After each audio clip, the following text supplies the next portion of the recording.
Hello all, hope you're doing well today. Today we are talking about biomechanics. This is chapter 3. So in this chapter, really you should be able to describe human movements using appropriate anatomical and mechanical terminology, as well as being able to apply mechanical concepts to human movement problems. And you should be able to discuss the factors contributing to human strength and power and describe the muscle actions involved in movement tasks.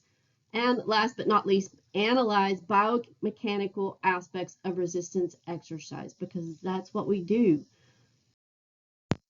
Functional anatomy is the study of the structure and function of the musculoskeletal, neuromuscular, and cardiopulmonary systems and their importance to health, movement, and performance.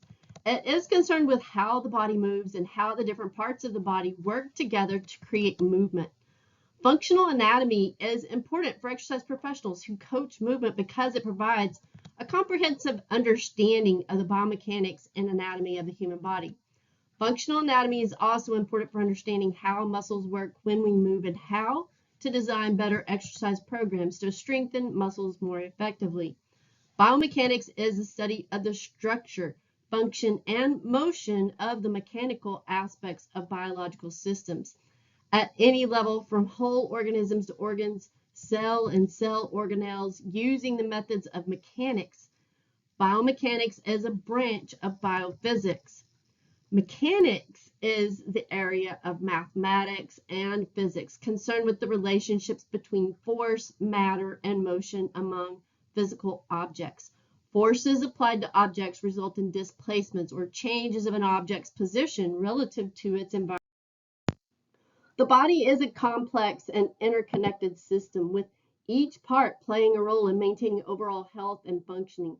It allows individuals to perform various activities, experience sensations, and carry out essential physiological processes necessary for survival. Linear motion refers to the movement of an object or a point along a straight line, as opposed to rotational or angular motion. In linear motion, an object moves from one point to another in a straight path without changing its orientation. Linear motion can occur in various ways and can be described using different parameters such as distance, displacement, velocity, and acceleration. On the other hand, angular motion refers to the rotational or circular movement of an object around a fixed point or axis. Unlike linear motion, which involves movement along a straight line, angular motion involves the rotation of an object around a central point, which I was just watching the discus throw earlier is very much angular motion in action. Angular motion includes rotating bodies, levers, stability, a moment of force or torque, and the axis of rotation and moment of inertia and angular momentum.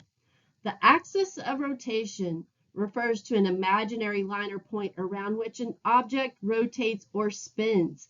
It serves as the center or reference point for the rotational motion of an object. The axis can be fixed or movable depending on the specific scenario.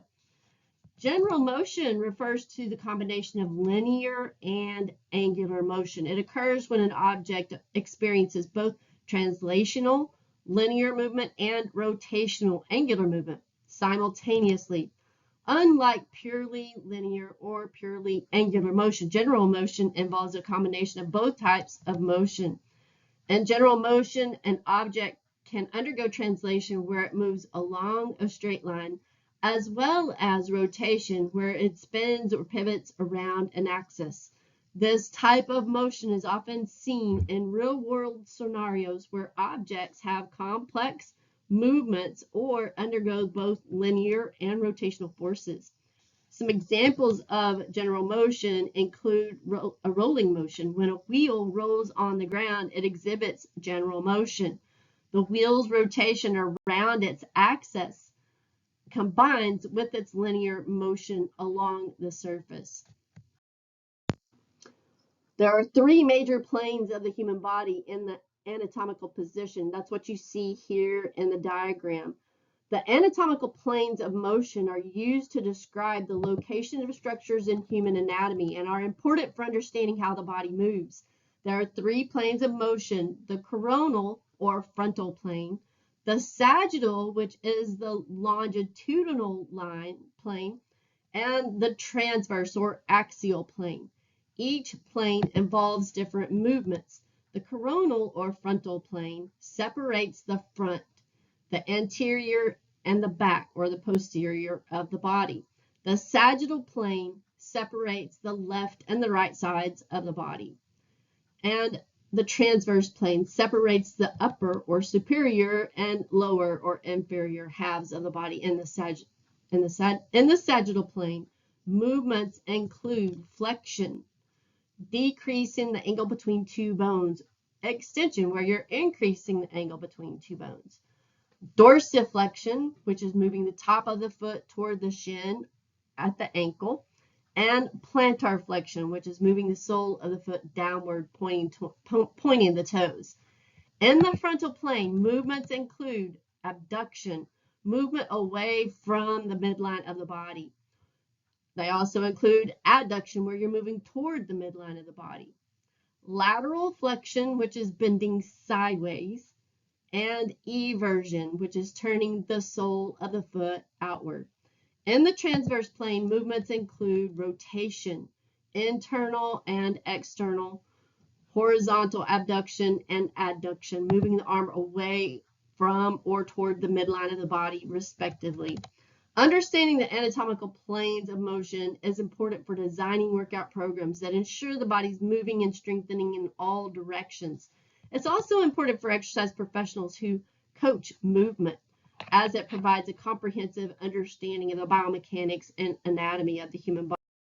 It's important to note that many complex movements involve a combination of 2 or more planes of motion. For example, a jumping forward kick involves movement in the sagittal plane for the leg extension and in the frontal plane for the lateral movement of the kick. Synovial joints allow the body a tremendous range of motion. Each movement at a synovial joint results from the contraction or relaxation of the muscles that are attached to the bones on either side of the articulation. So movements are typically paired and are often specific to certain joints. Examples of movements that occur in the sagittal plane include bicep curls, forward or reverse lunges, squats, deadlifts, walking, and running. Examples of movements that occur in the frontal plane include abduction, where you're moving your limbs laterally away from the midline of the body, and adduction, where you're moving your limbs medially toward or across the midline of the body. And examples of movements that occur in the transverse plane include rotation or horizontal movement, which is common in many of our sports. You can see here on the right, you have pictures and really talks about the different areas anatomically and the types of movement associated with it. I would get to know this chart very well. I'm sure there will be some tests or questions on the test for it.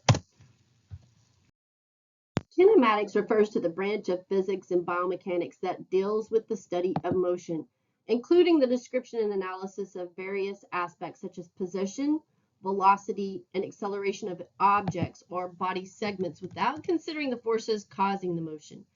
Timing or temporal measurements in the context of kinematics involve the analysis of time-related parameters during movement.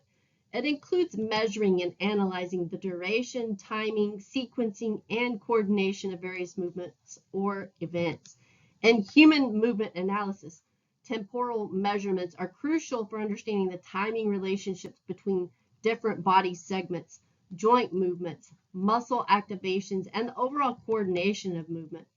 These measurements can provide valuable insights into the efficiency, effectiveness, and quality of movement patterns. Some commonly used temporal measurements in kinematics include duration, the time taken for a specific movement or phase of movement to occur, the timing, which is the sequencing and synchronization of movements or events, the velocity, which is the rate of change of position with respect to time, And acceleration, the rate of change of velocity with respect to time. Time to peak is the time taken to reach the maximum value of a particular parameter, such as joint angle or muscle activation.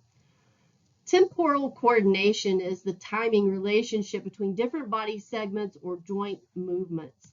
And temporal variability is the consistency or variability in timing parameters across multiple repetitions of a movement.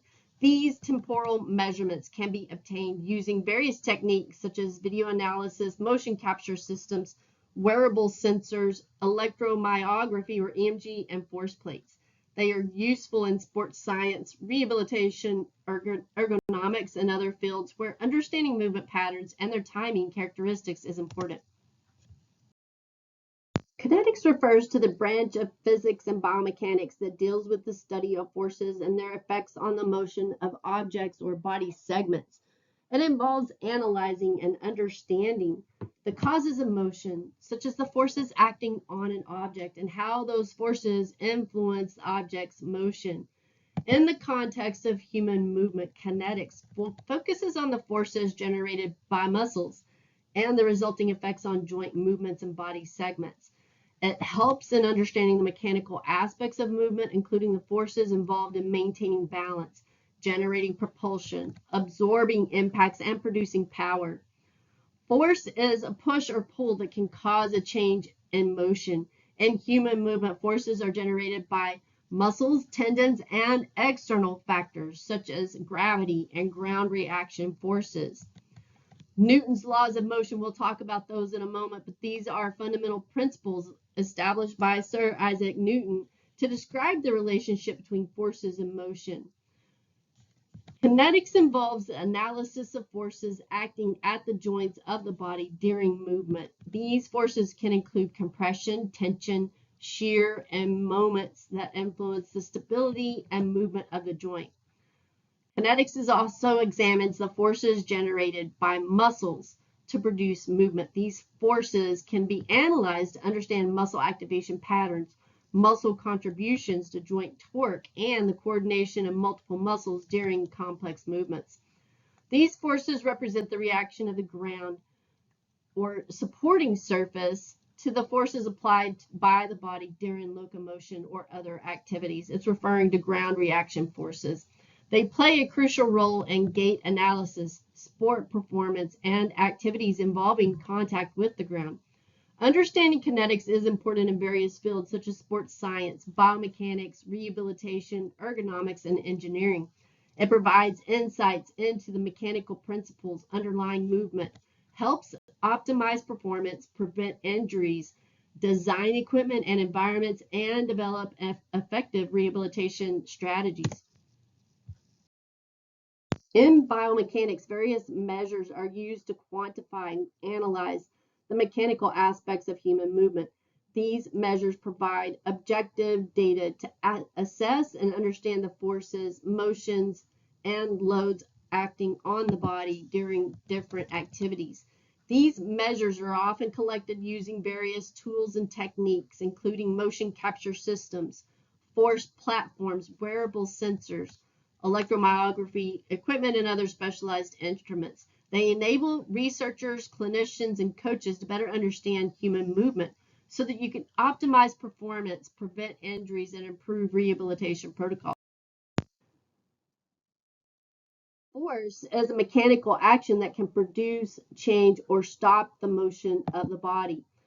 There, in fundamental element in human movement mechanics, there is an internal force, which could be a muscle, a tendon, a ligament, and an external force, which could be gravity, air resistance, weights, or another body. One fundamental element in human movement mechanics is the distinction between internal and external factors. These factors relate to how the body moves and interacts with its environment. Internal factors refer to the aspects within the body that influence movement mechanics. Joint range of motion, the flexibility and mobility of the joints directly impact movement mechanics. The range of motion in each joint determines the available movement patterns and the quality of movement. The strength and activation of muscles play a crucial role in movement mechanics. Muscles generate the force required for movement and provide stability and control during different activities. Imbalances between opposing muscles or muscle groups can affect movement mechanics. Imbalances may lead to a compensatory movement or altered biomechanics, potentially increasing the risk of injury. And the ability of the nervous system to coordinate muscle action and movement sequencing is essential for efficient movement mechanics. Proper neuromuscular control ensures smooth and coordinated movements. External factors refer to the elements outside of the body that involve movement mechanics. These factors include gravity. Gravity is a constant external force that affects movement mechanics. It determines the direction and intensity of resistance during various activities such as walking, running, and jumping. Ground reaction forces. When the body comes into contact with the surface, like the ground reaction forces are generated. These forces impact movement mechanics, particularly during weight-bearing activities like squatting or jumping. Oftentimes we'll do a counter movement to help in propelling us forward with those ground reaction forces. Equipment and environment. The equipment used and the surrounding environment also impact movement mechanics. For example, the type of surface, footwear, or equipment used for a specific activity can influence stability, balance, and movement efficiency. The application of external resistance, such as weights or resistance bands, can alter movement mechanics and increase the demand on muscles. Resistance training exercises leverage external resistance to improve strength, power, and muscular adaptation. Understanding and addressing both internal and external factors are essential for optimizing movement mechanics, enhancing performance, and reducing the risk of injury. It involves developing proper joint mobility, muscular strength and balance, neuromuscular control, and considering the external forces and environment in which movement occurs. Force-related factors in biomechanics refer to the various aspects that influence the magnitude, direction, and effects of forces acting on the human body during movement. These factors play a significant role in determining the mechanical characteristics of movement and the stresses placed on the body. Here's some important force-related factors. The magnitude of force. It refers to the amount or intensity of force applied to an object or body. It determines the strength of the force and its impact on the body structure and tissues. The magnitude of force can vary depending on the activity, such as walking, jumping, or weightlifting. The direction of force refers to the line of action along which a force is exerted. It determines the pathway or orientation of the force and influences the resulting movement or biomechanical response.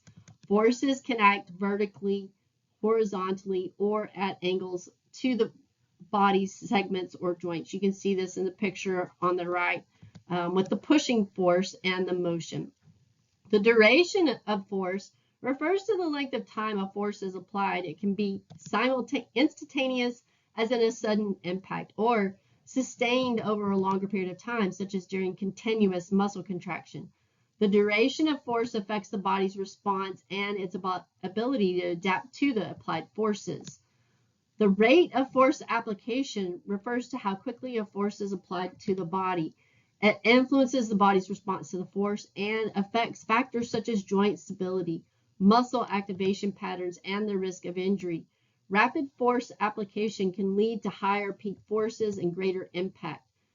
Force distribution involves how forces are distributed across the body or between different body segments.